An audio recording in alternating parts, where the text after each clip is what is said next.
Peace. Thanks you guys so much for checking out another one of my reaction videos. I hope that you guys are enjoying them, and if you are and you want to see some more, make sure to like, subscribe, and leave me an alien emoji to let me know that you guys are liking this and you like the reactions and you guys want to be entered to win a prize. Okay? Alright, let's get into these videos.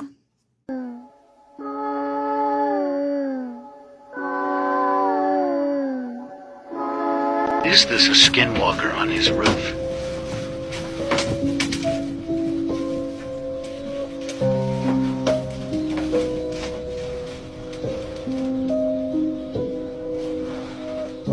The craziest shit I've seen so far. I was taking the trash out with my son and he kept pointing at the mirror and waving and I didn't know why, so I pulled the camera out and I can't believe I caught this.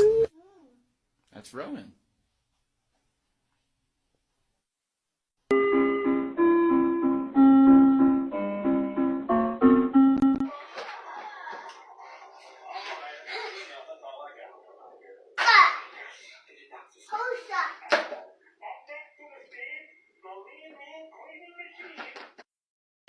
Right now, right now, Paul. Come here, right now, right now. Paul, right now. What is that? What is that? What is that?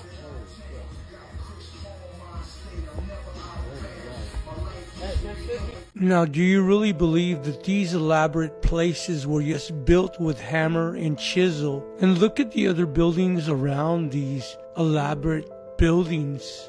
Why is it that they're so plain? Now, to me, there had to have been a more technical, advanced society that just left all these cathedrals and buildings behind. Because think about it, look at the level of detail with all these different videos and these old cathedrals and buildings, and all of a sudden we just leave that and start designing everything differently.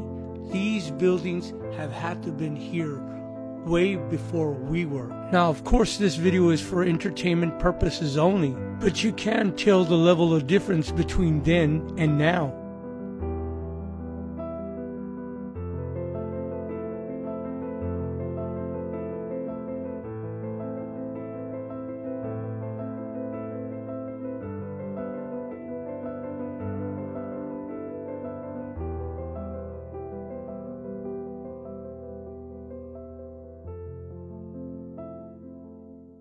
Tucker on Tartaria. And it went from designs that complemented the landscape around them to a kind of architecture that clearly hates people, that is designed to oppress the human spirit and make people feel without value, worthless. I think if you brought someone from the streets of Tokyo to the Cotswolds and said, what do you think of that building? He would say, that's beautiful. Because beauty is inherent. Every person recognizes beauty. A Shinto temple in Kyoto, I recognize it immediately as beautiful because it is. It's consistent with the symmetry of nature. Municipal and state buildings were once plainly an expression of a contract between the people and their government of a good faith relationship. I think that.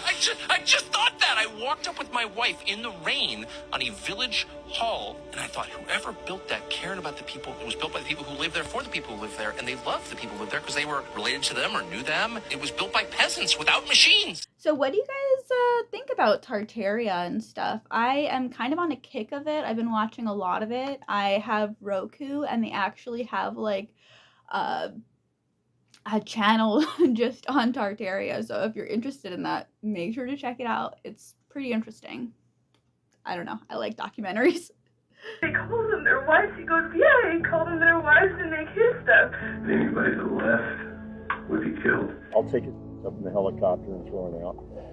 We'll just dangle it until he tells us where the hell they are. Did you get the 4 kids that were in a barrel? I don't have stones. Micah Coltharp, mother of 2 girls, had reported them missing along with 2 of her sons. She began to suspect that her husband, John Coltharp, had run away with them and was unwilling to return them in disregard of several court rulings on sole custody, which she held for all 4 children. Coltharp had been spotted with Samuel Schaffer and a group of children. This led detectives to look into the pair as top suspects and unveil the true horrors that had been hiding in plain sight. Upon arriving at the scene of the crimes, detectives found the 2 missing boys on a makeshift compound of shipping containers in the Utah desert, and learned that the 2 daughters of Samuel Schaffer were also undiscovered alongside Coltharp's own 2 daughters. law enforcement was now in a race against the clock to find the remaining children. Deputies found 2 of the missing girls in blue water containers, half naked and covered in nothing but a blanket to keep them warm. A few hours later, they discovered the remaining 2 girls locked in an abandoned trailer half a mile away. Both men were quickly taken into custody and questioned. Our job and Portland's job was to be a servant. Okay. Basically be a servant to him. Cotharp and Schaffer formed the Knights of the Crystal Blade based on arcane Mormon ideas long abandoned by the mainstream church. Each had the title of prophet at a certain time, and also each married 2 young girls whose ages were 4 and 8. Both girls were related to the men, acting as a daughter swap betrothal for the men. John and Sam made this agreement to betroth each other's daughter to them for when they're older and they're of consenting age, that they would actually consummate a marriage with them. John Cotharp told a judge he was following heavenly laws and was an Old Testament figure returned to earth to promote child marriage. He maintained that it doesn't matter how long he goes to prison because society won't last much longer. Cotharp and Schaffer pleaded guilty to sodomy and child bigamy charges and faced over 25 years behind bars. I want to move on. I want to create. I want to annoy people that are, businessmen that want to take advantage of me. A lot of golden showers. The Burbank. gold juice that I will live forever and I'll have whatever I want. The gold juice. You never offered the gold juice? No, I'm a scumbag comic. What's the gold juice? I don't know, but I didn't drink it and I didn't want it. And is this I noticed when all the girls, certain girls on Orange, changed. Yeah, it's a real thing. It's like a real thing. I found the secret of eternal life. I looked into God's eyes and you know what I saw? The juice weasel. Actor actress Taryn Manning recently stirred up a storm with comments about something called gold juice. Jim Carrey is also speaking out on this rumored Hollywood ritual where celebrities have to do some disturbing things in exchange for money and fame. Jim is no stranger to criticizing Hollywood, and he actually announced last year that he's leaving the industry behind. And now that Taryn is openly speaking out about the so-called gold juice ritual, fans are speculating that all these celebs who get labeled crazy or leave Hollywood are the ones who refuse to drink the gold juice. But what exactly is gold juice? And is this the reason Jim Carrey decided to quit Hollywood? Let's get into it. That's why we're here. We're here to, separate people from their egos. The Orange is the New Black star, Taryn Manning, recently sparked a viral discussion after she appeared on Whitney Cummings' podcast. I never heard this before. Is that really what that is? Are golden showers and the golden juice the same thing? What? No, that can't be right? Has anyone ever thought about putting those 2 things together? That's so weird. Could King Charles be the Antichrist? Let's look at some stuff. I can't go over everything in 3 minutes, but I'm going to try to do as much as I can. He was born November the 14th, 1948. He was born 6 months after Israel became a nation. This is the coat of arms of the Prince of Wales. Look at it very closely. We've got the little horn with the white horse. We've got the lion with the bear's feet and the leopard body, the 3 ribs in its mouth, the red dragon. If you look at right here, it's got the 10 lions for 10 nations with the red dragon. There's so much symbolism. And to understand it, you'll have to read Daniel 7. Daniel 7 talks about the 4 beasts. The first one was a lion that stood on 2 feet. The second is the bear, which I mentioned. It has bare feet with the 3 ribs in its mouth. Mentioned that as well. The body of a leopard. Got that. And then the 4th beast has 10 horns, which represent the 10 lions that are in the seal. All of what I said is on this. Revelation chapter 9, verse 17, the horses and riders I saw in my vision looked like this. Their breastplates were fiery red, dark blue, and yellow as sulfur. The heads of the horses resembled the heads of lions, and out of their mouths came fire, smoke, and sulfur. Look at the colors. He's also the king of the Green New Deal. Look what's above him, the crown with the rainbow, just as in Revelation 6. There's 6 lines in each part of the bow. He's already stated he's a defender of all faiths, not just the faith. Daniel chapter 11, verse 37, neither shall he regard the God of his fathers, nor the desire of women, nor regard any God, for he shall magnify himself above all. He is going to leave his mother's faith because he's a defender of all faiths. He gets along with Muslims, and on his trip to Israel, the Jews loved him. This was his coronation invitation. You see the green man? That's Pan, this dude. He rode in on his sustainable car during the Commonwealth Games, where that happened. There's also a Tower of Babel there. When Prince Charles was given this emblem, his mother says, this dragon gives you your power, your throne, and your own authority. His response to her was, I am now your liege man and worthy of your earthly worship. The royal family also claims the bloodline of Thor, Alexander the Great, Abraham, Muhammad, David, Jesus, and every other person that's got historical significance. In Daniel, 2 Thessalonians, and Revelation, the Antichrist is known as a man. Charles means man. Revelation chapter 17, verse 10, and there are 7 kings. 5 are fallen, and 1 is, and the other is not yet come. And when he cometh, he must continue a short space. There has been 7 King Charles, and he is the 8th. There's a lot more that I could say, but what do y'all think? All right, and so I also want to know, who do you think is the Antichrist? Do you think it's the king, or do you think it's someone else? I don't know. I can give you a whole list of people who I think is the Antichrist. Who do you think is the Antichrist? All right, let's go to the next one. Are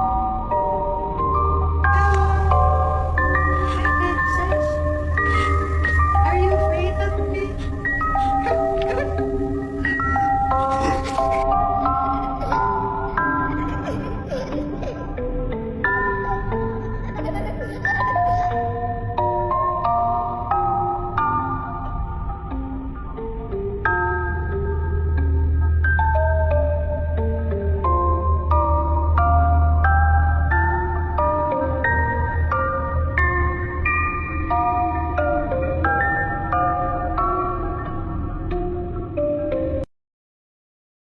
Always ask me how I stay so youthful.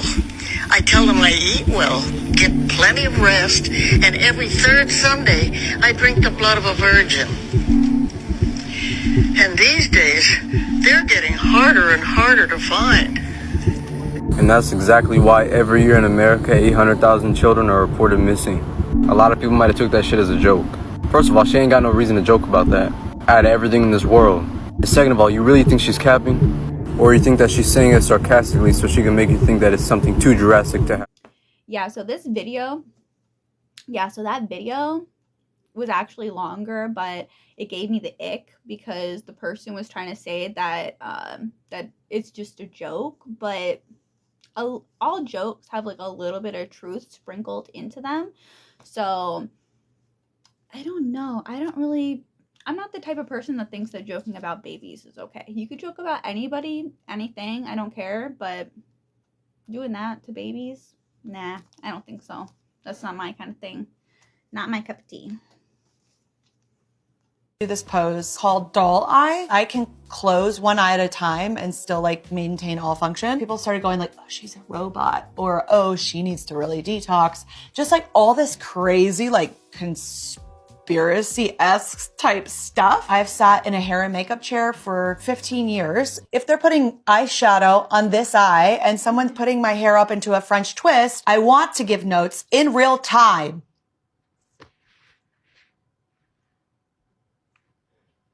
Here are the top 11 most popular conspiracy theories of all time. My name's Fortessa. I'm a reporter for Teen Vogue. You should follow me. All right, let's get into it. Up first, we have conspiracy theories about the Holocaust, like that it didn't happen, or if it did happen, it wasn't as bad as it actually was, which is that 6 million Jews were killed across Europe. This one is particularly egregious for a few reasons, but one of them is because the Holocaust is one of the best documented events in history. So in 2014, there was a study that showed that only 30% of respondents thought that historical accounts of the Holocaust were accurate. The idea behind this theory is that the Holocaust was invented to garner sympathy for Jewish people, which is just wildly anti-Semitic. Number 2, the CIA had a hand in JFK's assassination. Okay, so on November 22nd, 1963, Lee Harvey Oswald was arrested for assassinating President John F. Kennedy. And then 2 days later, Oswald was assassinated as he was being transported to a local jail. So obviously this set of circumstances is just like ripe for conspiracy theories right from the start. Like we have a popular, young, handsome president who's assassinated, whose assassin is assassinated. And as early as the 1960s, more than 50% of Americans didn't believe that Lee Harvey Oswald had acted alone. The theories range on this one. So one is that the mafia took a hit out on JFK. One is that the CIA killed JFK in retaliation for the Bay of Pigs disaster. Another is that Oswald just wasn't the lone assassin. And then there's that one about Ted Cruz's dad. Number 3, that the moon landing was faked. So in July 1969, Neil Armstrong and Buzz Aldrin became the first humans to land on the surface of the moon. But as early as the 1970s, 30% of Americans thought the moon landing was faked. This one also has extra layers, with this guy named William Casing writing a satirical book called We Never Went to the Moon, America's $30 billion Swindle, and he started the book as satire and he ended up believing it. People think that the moon landing footage was actually shot at Area 51, which is this whole other thing about conspiracy theories. As recently as 2019, a survey showed that 10% of Americans still don't believe that the moon landing happened, including basketball star Steph Curry, who was offered a lunar lab tour from NASA in response.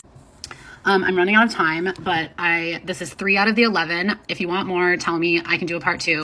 And again, I'm Fortessa. I'm a journalist for Teen Vogue, and you should follow me and see what else we got here. Okay, bye. This one had me shook. At the beginning of her career, Avril Lavigne hired a body double, which by itself is not unusual. Lots of celebrities hire body doubles when they don't want to go to events or things like that. Being a celebrity has to be exhausting. The body double's name was Melissa. Trigger warning. So the theory goes that Avril couldn't handle the pressure of her fame and her parents' divorce, so she committed suicide and then was replaced by her body double in 2003. I also saw another theory that it was about her grandfather's death. It's not very clear. Melissa wrote about Avril's death in the later albums. I can post that if you want. Here's some pictures comparing the girls. This one says that their eye shape is different, but you can just blame that on makeup too. Their noses look kind of different too, but they just don't look like the same person, honestly. I know plastic surgery is a thing, but like, and no disrespect towards anyone, this is just like a cool theory I found online that was interesting. Let me know your thoughts.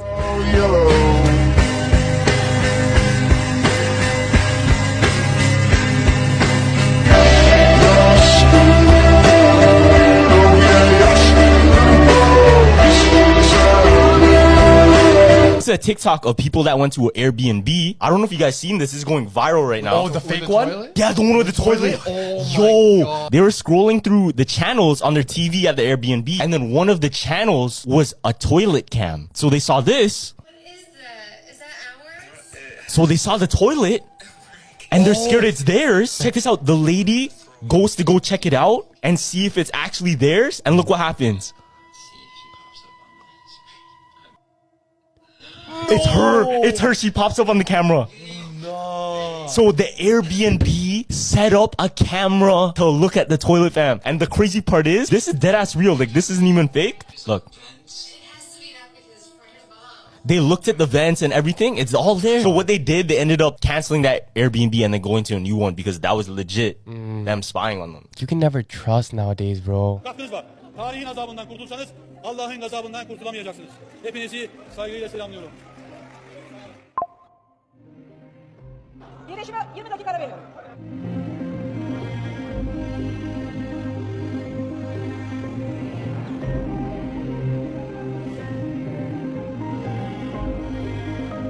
Hello, is there anybody still with me? Anybody? Catherine. Catherine. Hi, Catherine. That's a beautiful name.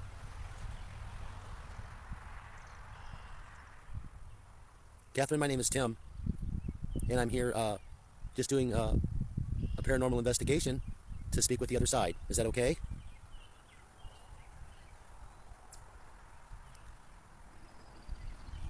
My baby. Your baby.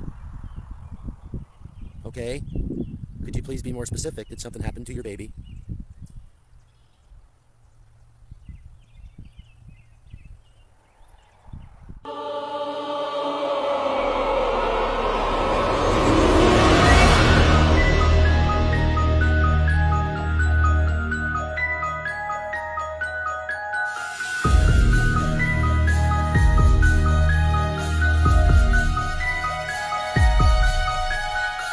Has that ever happened to you? Has your face ever actually gotten stuck like that? Wow, I really had no idea if this was actually a thing. So it has been a doozy of a week out there in UFO land, my friends. So one thing that struck me out of everything that's happened was when David Grush, our highest level member of the intelligence community that's come out and been a whistleblower telling us about all the crazy things they're doing behind the scenes and how they've been lying to us over all these years, he said a couple words that caught my attention. Not the alien stuff, not the craft stuff, we all know that. But he used the word ontological shock. And he said this was an ontological shock. And that made me think. I was like, huh, it is. So what that means, ontological is like basically the metaphysical study of origins, of being. You know, who are we? What are we doing here? Like, what is all this, right? That's kind of what ontology is. So an ontological shock would be like a shock to that system. Like basically everything that you thought you knew about where we came from, who we are, our origins, all that kind of stuff, our purpose and our being, our actual being. It's the most important fundamental thing that there is. all that was probably wrong, you know? And I hate to say that, but I think that this is the most important part that people need to pay attention to as we gear up for disclosure. And I don't mean disclosure like the government's going to say, hey guys, look what we got. Because I don't think they even know what they got. I think that most of this is consciousness based. Most of it is ancient. Most of it is far more advanced than their brains can handle, because you have to look at the big picture, and I don't think they look at the big picture. They're nuts and bolts people. Anyways, I don't think it's going to be disclosure like, hey guys, look what we got. I think it's going to be disclosure from our friends. And I don't think it's all up there. I think a lot of it's down there. And I think that at a certain point, they're going to have to intervene because they share this home with us, and we're not exactly being good roommates. And at a certain point, they're going to have to say, hey, y'all, stop it up there. And that is going to expose us to the truth, which is we're not alone. We're not even, it's not that we're not alone in the universe, we're not alone on Earth. And that's going to be something that people haven't considered. Most people have not considered this. And that is the ontological shock. And I think as we gear up for that sort of disclosure event, it is going to shake us to our foundation. It's going to make us question everything. Everything we've been told by our parents, by our teachers, by our government, by our religious leaders, everything we've been told is going to be shaken. It's going to be questioned. It's going to be suspect, and no one's going to know what to think, and it's going to cause a lot of chaos. And I think this is why the leaders, and I use the word leaders lightly, the people in charge, have been so reluctant to actually disclose what they know, because I think that it's far closer to home than we think. I think that most of the beings that we're dealing with are descendants of us, have manipulated us, have probably engineered us, and probably live here. And that's not something a lot of people want to think about. We like to think about, hey, they are so far away, and we don't have to worry about it. So I'll get into a lot of this in another video, but I think the most important takeaway from all this is the ontological shock. Prepare yourself, be humble, and realize that we might have been wrong. You might have been wrong. I might have been wrong. Most of the stuff that you've been told might have been wrong. And there's a very good chance that we just simply don't know. We don't really know who we are, what we are, where we are, why we are, and who is responsible for all this. But I think that the beings that have kept us in the dark for all this time are about to shine some light on some things. And we're not real sure what that light is going to illuminate and show. But I think that as we gear up for this and get ready for it, the people that are going to have the smoothest and most positive transition into our new world are going to be the ones that are accepting and open to whatever that light shows. So you have to release some of your fears, release some of your belief systems, and go into this new era completely open-minded and excited and ready for whatever that light shows. Oh my god, at least now I know there's actually a name for this, because before I had no idea that there's actually a definition for what we're all gonna be like dealing with soon. Thank you so much to the viewer that pointed this out and taught us all something. So thank you so much. Keep all those tips, keep them coming, because we got to know everything, you know? Don't leave us out of the loop.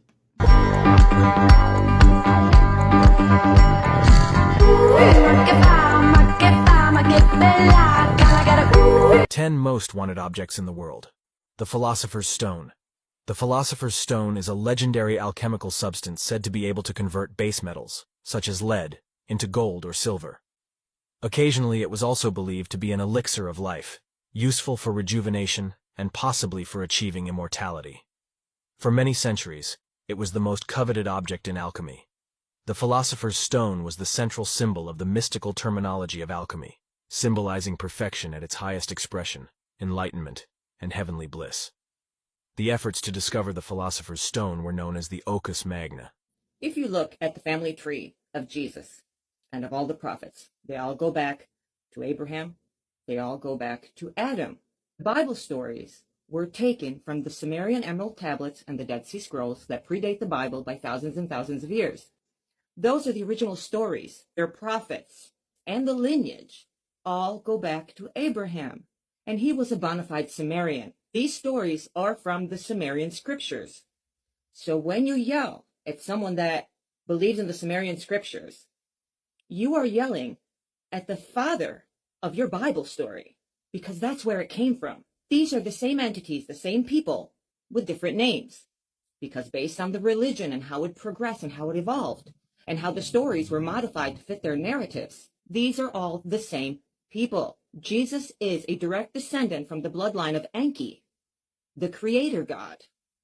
So both stories are true, just that the Bible version is cut down and has some changed names. And some characters as Enki and Enlil have been fused and merged together to create the one god image, instead of them being two. When where you go to the Sumerian scriptures, you can identify the two people as two separate beings. So you're both right. Jesus is returning. The Anunnaki are returning. It is the same bloodline. They are the same people. Scariest conspiracy theories in the world that will seriously change your life. So this right here shows all the conspiracy theories from the most well-known ones that we all know to the darkest of the dark.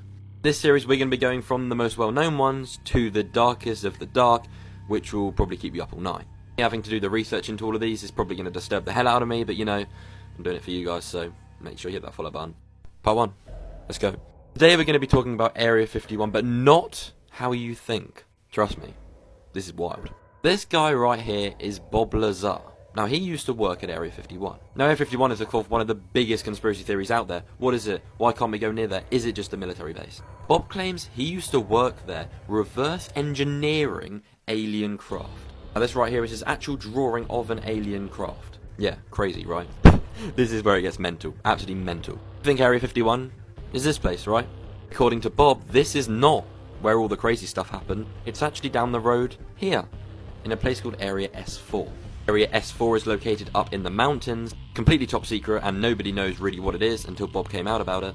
Bob claims he would be taken to Area S4, which is an underground facility where he would work on the alien craft. Put the coordinates into Google and look at this place, it's just crazy. The road which leads straight up to it, the road ends right there, and then there's just like holes in the ground. So there is definitely something there.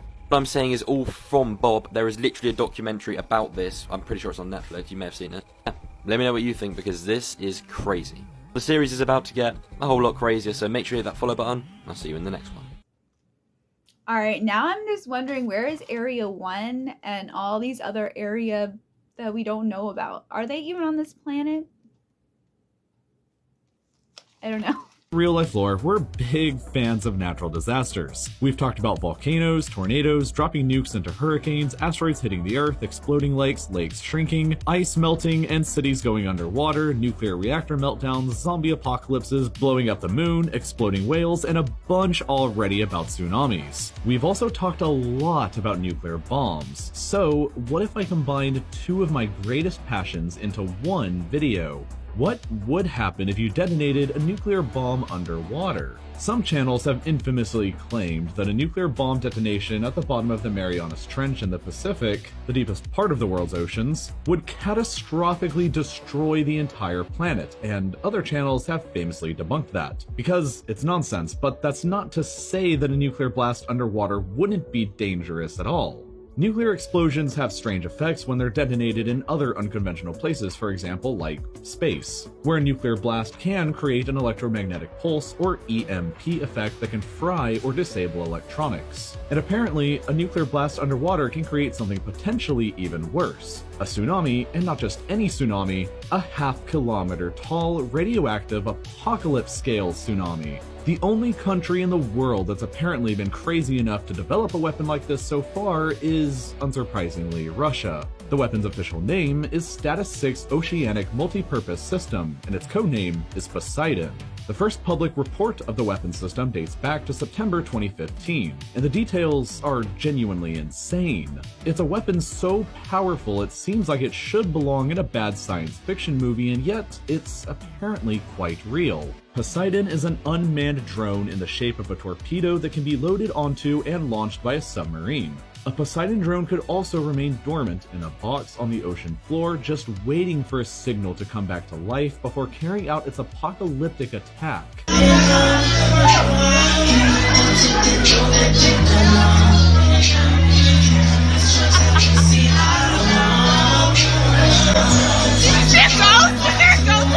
This freaked me the fuck out. This fact. Can I share this? I don't want to be blamed. I doubt I could stop you. I don't want to be blamed if you cannot get to sleep tonight. No, I'll be okay. Okay, all right. So, this dark energy in the future will render the universe so large, having accelerated so significantly that all the galaxies of the night sky will have accelerated beyond our horizon. What? And all the galaxies are the source of our knowledge of cosmology, of the Big Bang. Everything we know about the history of the universe comes to us from these galaxies. If they accelerate beyond our horizon, the next generation of cosmic explorers will only have the stars of the Milky Way to think about. And so there would have been an entire chapter of the universe ripped from their view. And they will be trying to contemplate an understanding of the universe without a significant part of what its past was. And so I lose sleep wondering, today, was there some previous chapter ripped from the universe itself? And here we are.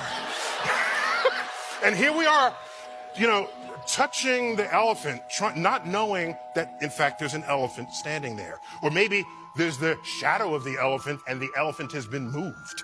We don't know what we don't know. And this leaves me awake at night. I lose sleep over that. Yeah, I could see why you might be a little afraid of that kind of stuff, but personally, I'm more worried about Andromeda colliding with us in like 200,000 years or something. And we're trying to go to Mars, which is like in the same direction as Andromeda, so honestly, shouldn't we be like going away? Shouldn't we be like, okay. I don't know. I don't know how it will even work. Like, how will we be able to go to other planets if they have diseases that we don't have vaccines for? That's my big question. For Elon Musk, how are we going to take care of ourselves once we get to another planet we don't have immunity to be on? Do you know why Prince, the famous rock star that was a friend of mine, do you know why he called himself the artist when he came back? He calls himself the artist because that's what they call us in our contracts. Oh, these contracts are crazy. You should hear the terminology they say in these contracts. To use your name and likeness in perpetuity throughout the universe. Who the fuck could possibly know what that means? Nobody does. Do you agree with what he is saying? Could there be a darker side to these contracts that these artists sign, or is Dave Chappelle making it up? TikTok, this is for entertainment purposes only. It's so complicated, in fact, that when you're a kid like me, you have to hire somebody to tell you what that means. And you sit down at a table and you do the contract game. And that's how I got with Comedy Central. I signed a contract. But I signed the contract the way that a 28-year-old expectant father that was broke signs a contract. I was desperate. I needed a way out, and it wasn't good money, and it wasn't good circumstances, but what else am I going to do, I said. And all these white people sitting at that table told me, trust us, Dave, it's a good contract. And I looked around the table, and they all seemed to agree it was a good contract. But what if it was like that game of three-card Monte? What if they were all friends and I didn't know it? Can I just say how nice it is to actually have like a celebrity like try to warn us or like speak truth to us or like give us a heads up or anything, because most of the time we're just conspiracy theorists if we think about stuff for ourselves, you know? No one really believes us, but they might believe it if a celebrity with all the know says something. So thank you so much, Dave Chappelle. Appreciate it. Thank you guys so much for checking out the channel. I hope that you enjoyed the videos, and if you do, don't forget to like, comment, and subscribe, and leave me that alien emoji, and I will see you guys with the next video. Bye! Stay safe out there.